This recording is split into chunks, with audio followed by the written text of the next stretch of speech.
Hey, it's Sandeep. Hey, it's Patrick. Welcome to Moments of Brilliance, a podcast about life, laughter, and raising daughters. Hey, welcome back, everybody. And thank you for those who have tuned in to the episode so far. We've actually had some really good comments from the previous episode. We seem to be resonating with a lot of people. So thank you for those that have tuned in so far. And welcome to those who are just tuning in now. As you know, last show, we talked about the birth of our children. So both son have daughters. He has two. I have one.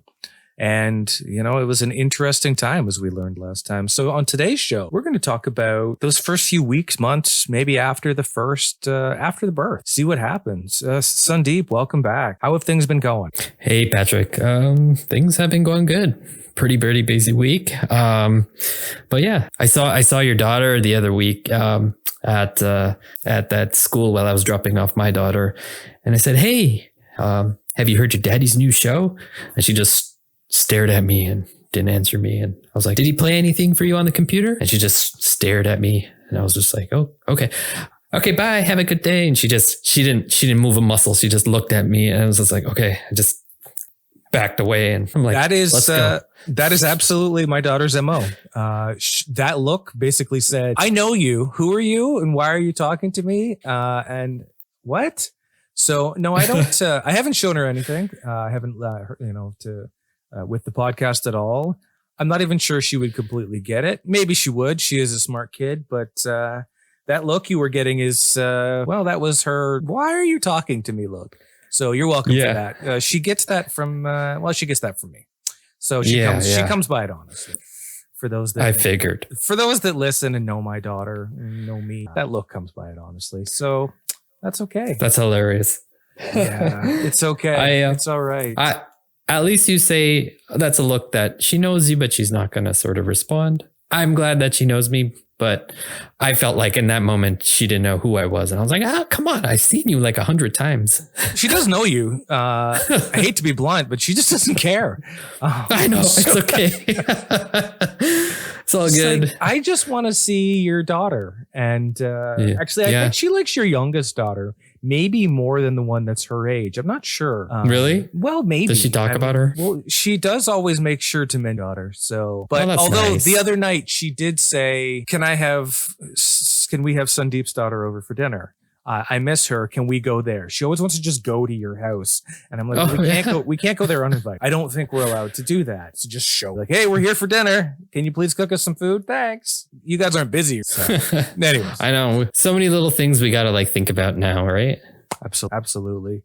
Which I think actually, nicely leads us into some of what we wanted to talk about this episode. So if you don't mind, I'm going to kind of jump into a couple of the questions that we're going to go, because I think that was a good jump off point. Are you ready for this week's questions? Yeah, sure. Let's do it. All right. So the first one I think we're going to talk about this week is, what first-time parenting experiences were the most challenging for you? Can you think of times where it was like a real challenge? Like things like feeding, diapers, sleepless nights. Is that true or not? What are some of those major challenges you had in the first year? Oh, good question. Lots and lots of major challenges.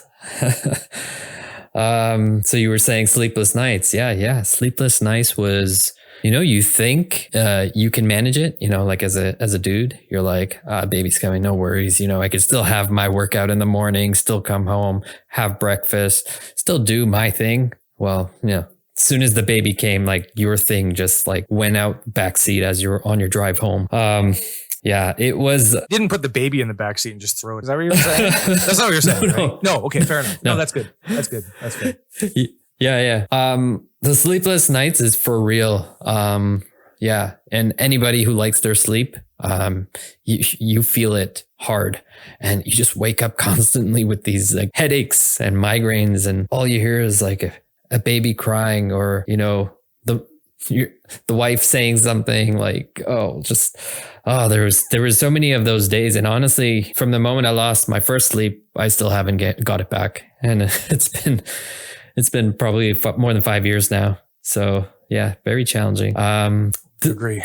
Yeah, right. I have to agree on the sleepless nights. If any of you remember my story from the first episode, I had the sleep study before my child was born, and I haven't slept right since. So And we've not really been away from my daughter except for one night in 5.5 years. So the sleepless nights are absolutely real. And I mean, I got to tell you a little story about our sleepless nights. So since my wife was pregnant, we've actually slept in separate beds. So I have a CPAP machine, so that's loud. That was waking her up. But when she was pregnant, she had a body pillow, and there wasn't enough room in our bed for me and the body pillow for her to stretch out. So I, started sleeping in the spare room. Well, over time, it just got to be, well, this actually is a little better sleep. We're kind of doing this a little bit better. So I started sleeping in the spare room, and when my daughter came home, she was sleeping in a bassinet in the room. My wife was still kind of sleeping there because I had my CPAP. It was loud. It would have kept my daughter awake. But one of the first few nights, one of the things that I had always said I would do is like, if there's an issue, text me. I'll be right there. I'll make sure that I can and help. Well, she texts me in the middle of the night, and you know how your phone has that setting where you put it on do not disturb for like a certain time. Well, it turns out that do not disturb actually kind of had my wife included in it. And that was kind of a problem because, well, I got woken up by her screaming at because I had the do not disturb on. So true story, to this day, her ring is this very loud ding. And every time she texts me, there's a very loud ding, and it's on purpose because in case she wakes up in the middle of the night, and she is the only one that is excluded from do not disturb. So her very loud ding on my text is because we were sleeping in separate bedrooms at the time and still do. And it was so that she could ding me and I could come in and help with feedings or whatever in the middle of the night. So since then, I've actually slept worse because I'm always scared that I'm missing something. So. It's not even you could like, you're just anticipating not a baby's cry, but a ding. No, I'm anticipating the ding, the baby cry. And my daughter did cry a lot in the middle of the night. She fed a lot because she I don't know if all of you know what a tongue tie is, but it's like where, the tongue is not quite right and they have to do some surgery. Well, it turns out my daughter had a tongue tie. So she would feed constantly. And I felt so bad for my wife because, well, I don't have breasts and I couldn't feed her. Now, my wife did pump and I was able to sometimes, but most of the time she was feeding her. So there was nothing I could do. So I was always up at least for support, or tried to be, except of course, forget to put your phone not on do not disturb. So dads out there, piece of advice.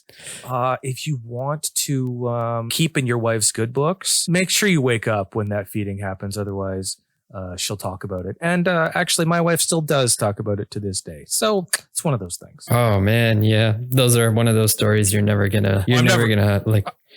it down. Ever. Yeah. No, I'll never live it down. It's been 5.5 years and I can't live it down. So it's one of those things. You know what? I actually missed a feed too one day. My wife and I, we slept in the same room and we tried a lot of sleep training with her too. On the second baby, she was probably maybe about a year and a half, maybe around that time. And we used to get up at 4 a.m. and do a feed. One night it was my turn and I forgot to set my alarm clock and I didn't feed her. But it was around that time where we were thinking about, weaning her off this feed. And is she like, does she not need it anymore? Because she hasn't really been crying. We've been like waking her up and asking her if she wanted to eat and feeding her, asking her as if she's going to answer back. But we would wake her up. Hey, kid, do you still want to be fed? Yeah. All you're going to get is a poop back, I think, is what's going to happen there. I know. So it was that time where we were thinking like, should this be done by now? So that night where I didn't feed her, she didn't make a peep, and she slept through that night. And so, that was my signal. I was like, okay, it happened for a reason. I'm not going to feed her anymore at this time. And she was fine after that. So it worked out for me. You're lucky because knowing your wife, and I know you're going to be listening to this, wife, she could have killed you. So you're quite lucky that it worked out for you. Yeah, she woke up with big eyes and I was like, oh my God, I forgot to feed the baby. Have you been able to live that down though? Yeah, because the story was a success, like a success. Well, how good for you. I mean, it's a success in my mind. I'm like, I did something right. Thanks for rubbing that. Well, yeah, because you did miss her first bath. So, I mean, you told us that last time. So thanks for At least you did one right, which is good, right? Because again, we call this moments of brilliance for a reason. Yeah, you got to take those with W's. When you can. So, all right. What about the responsibility of parenthood? We've been talking a bit about that. How has that changed you as a person? Seeing people or things you would do or having time to yourself. How has the responsibility changed you? Yeah, responsibility it's like nothing else when you become a parent. Like before we had kids, we were out and about type of couple. We got a cat for that reason. We like pets, but we got a cat over a dog. Not that we have anything against dogs, but at the time, the cat just matched our lifestyle. Like it was pretty self-sufficient. You could leave it without, taking it out for constant walks or going to the bathroom. So we got a cat because we like to be out and about. We live in like near Toronto. At the time, we were living in Mississauga, Ontario. But we like to go to Toronto, see friends, do things around the city, go to restaurants, go to bars and pubs and things like that, hang out with friends. So after kids, there was just too much to think about. I mean, as a guy, I don't think I was mentally prepared. My wife she tried to do a really good job as constantly reminding me for like 1 year when she got pregnant. It's like, when the baby comes, this is going to change and this is going to change and that's going to happen and you're going to have to do this. I was like, yeah, sure. And then when the time did come, it was like a punch to the face from Mike Tyson or something. It was just a lot to do, always had to constantly think of this other being in the house now versus, you could just think about yourself or think about you and your wife and what you're going to do today. Things change, right? So you got to think about bottles, sanitizing the bottles. You got to think about wipes. You got to think about diapers and baby formula or, everything in between. And yeah, it can be an overload, especially for a guy, I think. And I hear that a lot from my friends too. I don't know. How did you feel, Patrick? Oh, it was very different because, remember, my wife and I were married for 12 years before we had a child. So we had a lot of time. We used to love to travel. We would just go to Vegas for the weekend or, when my wife used to travel for work, I remember we went to, Florence, Italy for a long weekend once because I went to her conference with her. And I used to like traveling for work. There was jobs where I'd have to go, to London or to Vegas because I used to do trade shows in my past life or, wherever. And my wife and we'd go places or we'd get up and we'd go for dinner or whatever it would be. And then as soon as our child was born, it was a very different experience. We couldn't just pick up and go anymore. We had to...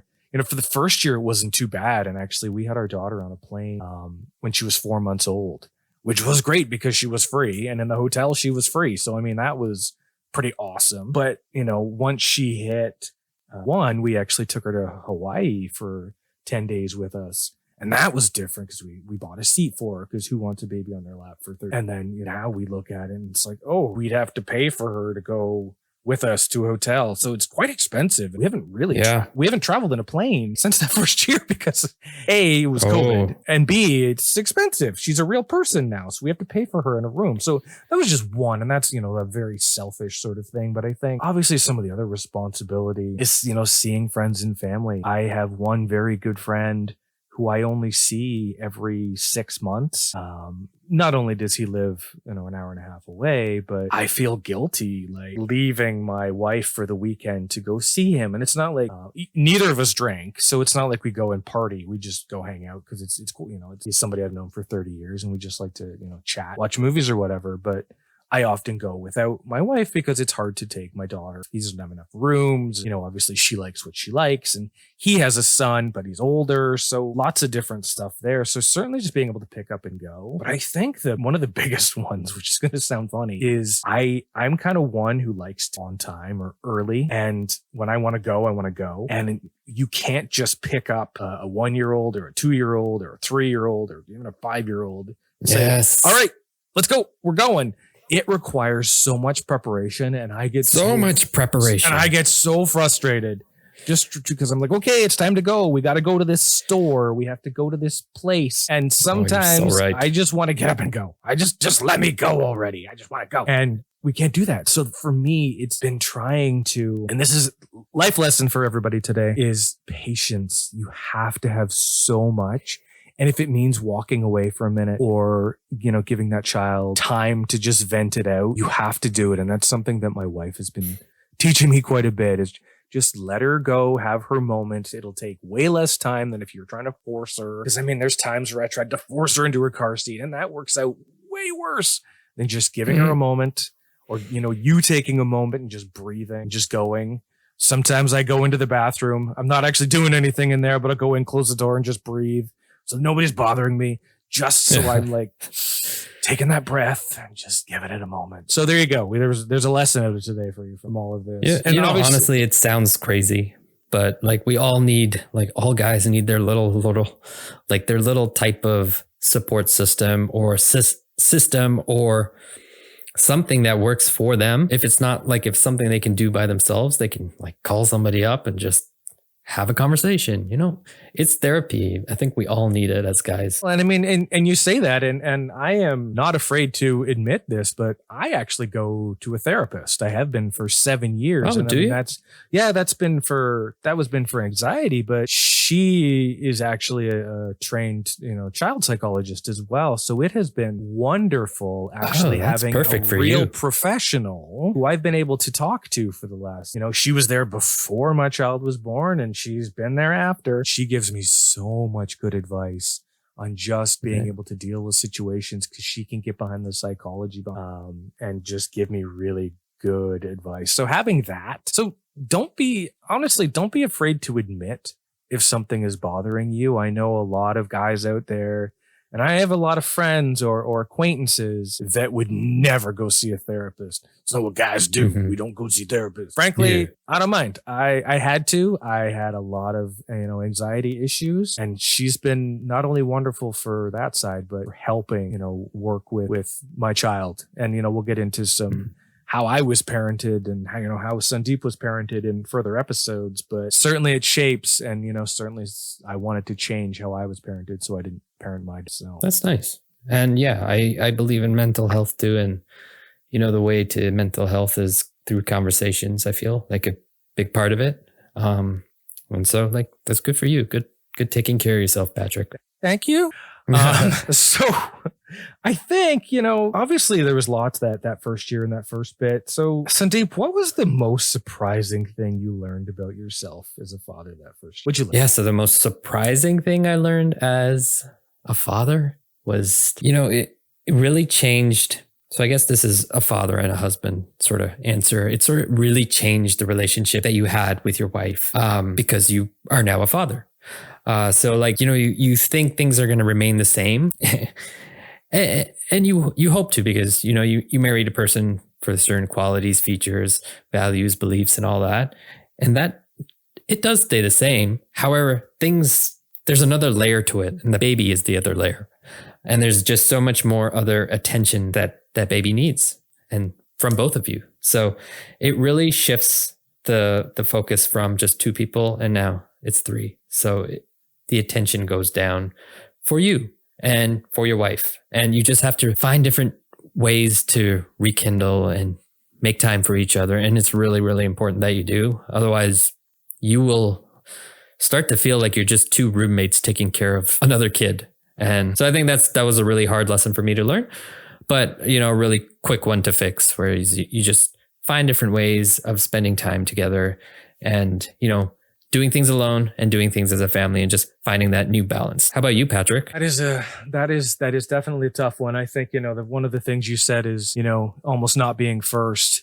And I grew up as the baby in the family, and, it was always like mom would always, take care of me, and it was always me first. And when you, get married, that does go down a bit, like you said, and then have a baby. Like I am like last in pecking order. We have 2 cats, and I'm like below those. So, that's not, really a lesson I learned. I kind of knew that, but that was a bit of a hard pill to swallow, because I kind of like being first, and that was fun, but that's just because I grew up as a baby. So, but I think the most surprising thing that I probably learned about myself in that first year is that I can play, I can be silly. As a dad, I never thought I was dad material. I honestly never thought I was dad material. And everybody kept saying, oh, you'd be such a good dad. You'd be such a good dad. I never saw it. And I'm not a perfect dad by any stretch. Holy, do I have so much to learn every day. And thank whatever entity you believe in for my wife for being so patient with me. But just I learned that I could be a dad. I could be silly. I could play. Just those little moments that make you just tear up a little bit. Like, where is this coming from? So it's kind of this interesting thing of, I can be a dad. I can do that. So for me, that was just wow, that's a good one. It was different for sure. How have you found your social circle has changed in your first year? I know certainly, for those that did listen to the previous episodes, Sandeep and I met because of our children. We never would have been friends without them. We just wouldn't have an occasion to meet. And I always find it funny because if I bumped into you, sorry. Well, no, I always find it funny that my wife and I used to say, because a lot of my friends, I grew up in a different city. I grew up in a place called St. Thomas, Ontario, or did a lot of my growing up in a place called London, Ontario. And a lot of my friends were back there or moved other places. My wife and I always said, how do you meet friends as an adult before we had a kid? And since we've had a child, we've met a lot of people. Some are acquaintances. Some you're like, I'm going to distance myself from you. But some like you and your wife, it's like, hey, we kind of vibe, we get along. And that's the only way that I met friends when I was an adult, was because of our children. So how have you found your social circle has changed over the last little while, Cindy? As you were telling that story, I was just reminded of the first time we came over to your place and the two families were all together. You didn't know how to act, and you were just walking around, pacing back and forth with your hands up. And you literally said out loud, "It's like, I don't know what to do. I don't know how to act." We haven't had people over for a very, very long time. And this was after COVID. But this is also after you had kids and all that. And if you say you haven't really hung out with new adult friends, and this was your first time, I kind of understand now why you were like that. It was true. Well, mostly it was after COVID. So we'd only been with each other because we really had a tight bubble because, I have a mother-in-law who is in her 70s, and we had my wife's grandmother is in her 90s. And so we had to be very careful if we ever wanted to see anybody, especially with my daughter. And, she was at daycare. So we never saw anybody. So it was kind of a combination of, A, I don't know how to deal with two other children in my house. B, I don't know how to deal with new friends. And C, there's people here and I don't know how to interact with people. Is it okay to just fart out loud? What am I allowed to do in this house with other people? What do I do? I don't know how to deal with this. So that was kind of why I walked around with my hands up. Although if you do also remember that time, your daughter freaked out because I didn't order the pizza on time and she was hungry. Ooh, and Patrick still has PTSD from this moment. PTSD from that, not to dismiss any of those who actually have PTSD out there, but I really do have some stress disorder from that moment, and I'll never forget it. And anytime they come over to our house to this day, when we have dinner, I make sure I know where we're going if we're ordering, and I make sure it's ordered ahead of time, ready for delivery, because of that exact moment, because I didn't know how to deal with people. Oh, yeah. That moment was pretty funny too. My youngest daughter was bawling her eyes out, and Patrick felt so bad. He was just looking at her. It's like, oh my God, you're never going to come back. We're never going to see you guys again, are you? And I was like, yo, calm down. Yeah, I really think our social circle has changed quite a bit. To go back to this question, it's been very different, and it's funny because I used to have a friend, and I say used to, we're no longer friends, and he had children and I did not at this point. And he always said to me, you don't have kids, you don't understand. And I used to scoff at him, be like, I have common sense, I understand that. However, what I will say is, A, that statement was pompous, and B, I have kids now and I still don't understand. So I don't get that statement completely. But I do kind of get the sentiment of it, which is, I find it's a little more difficult to have friends without kids. And actually, I don't think I have any friends without kids anymore, really. Nobody I call a super close friend without kids, because it's a different way of life. You can't just get up and go and do things. You can't just hey, you want to go out to the bar? No, I'm in bed at 9:30 because my daughter might be up at 6. So no, I can't just go and get up and do craziness. So certainly. Yeah. It's so funny how you say that. people who have pets understand other people who have pets. And now people who have children understand other people who have children. Like, it's funny how your social circle just shifts as you have kids. Like we used to go out and, stay out late. And then when we had a kid and we decided to put him on a sleep schedule, it was really hard for other people to understand that. It's like, all right, it's, 6:30. We're going to head out. We're going to put the kid to bed like around 7:30. So we got to follow this and we got to follow it to a T. And we did. But people were just like, I bet when we left the homes, man, I can just imagine those conversations from the people who probably didn't have kids at the time and were just like scratching their heads like, what is the big issue? A kid will fall asleep anywhere. Like I can just. Untrue. I mean, we still leave places early. I mean, my daughter's, still on a bit of a sleep schedule because we find it just works for her, because at a certain point we know when she flips, and as we like to say, she stopped personing. And she will start screaming, and she will literally run into walls. We know she's tired. So like we have to yours does too. Oh yeah, she does that. So we still try and keep her on that sleep schedule, because she's not fun when she's tired. And so we just try. And the later you think, everybody thinks, the later you put them to bed, the later they'll get up. That is a lie. The later we put her to bed, the earlier she. So it's not true. So the social circle, it's like, I mean, I know we've been to a games night at your place one night, and it was like, well, it's just after 10. We gotta go because we know that the kid's gonna be up in the morning. Okay, then. I was like, see ya. You're gone. Bye. We're gonna do the same thing, but I think. And this is not, I would certainly hang out with people who did not have kids. I certainly do. I have it's just a Patrick's looking for more friends. Yeah. No, I think I have plenty. Although, I mean, I won't turn down friends, but thanks for that. So I think, we're going to end today with kind of one question. Last time we ended with one quick question. Sandeep, is there any question you want to ask this time that you've got on your plate? Anything, any funny little question or thing, one little rapid fire gut check question you want to ask? I mean, I'm sure we covered them a lot here, but what is one, I know there must be hundreds of funny moments in your life since you've become a father. Is there one that stands out? Oh, you know what? It's not. It is a collection of things with my daughter. She says, and I know all kids say funny things, right? There used to be a show, but we actually have a book that we've been keeping of some of her quotes since she was a little kid. That's a really good idea. I wish I did that. She says some of the funniest little stuff, and just what she says, so just a couple of examples here. And it always seems to be about me. But I think there was one where it was, I was playing with her with chalk out in the backyard, and she said, "Daddy, you didn't do good, but thanks for trying." So, and then where it's like to her grandmother, who we call Gaga, by the way, she shook out this plastic tablecloth, and it had a bunch of stuff in it, and it got all over kind of the kitchen floor, and says, my daughter turns to her and says, "You weren't paying attention, lady. You made such a mess. You should be careful." Ooh. So I think it's, they have no filter and they don't mean anything by it. But where's their respect?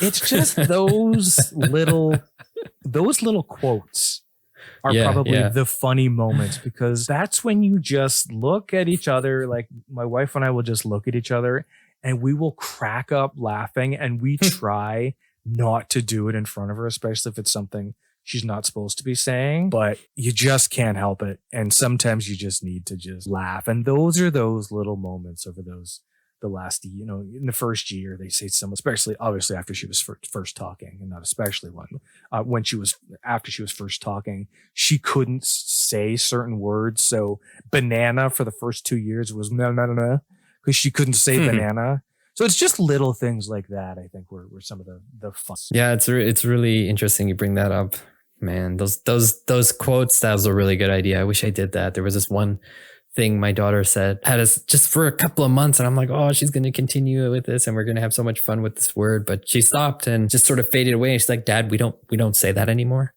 I'm like, "Oh, really?" It was so funny. It was just like whenever you did something wrong, she just like, swipe her wrist over to the other arm with a bent elbow and be like, "Oh, pickles." I was just like, where did you learn this? You were in like preschool, like you're 2 years old, and it's funny. I love that. I'm going to say that from now on. Pickles. I know. Oh, I love it. Oh, I think, you know what? I think that is all we probably have time for today. This has been a really good conversation. Next time I think we may jump back in time next time. We'll see. It's always a mystery. So if you always wonder if we ever change our topic for the next one, sometimes Sandeep and I come up with these next episodes on the fly, kind of what hits us that week. So I think the next topic is going to be it's going to be a mystery of us until we write it next week. So I think until then, I want to thank all of you again for listening. Remember to follow us wherever you get your podcasts.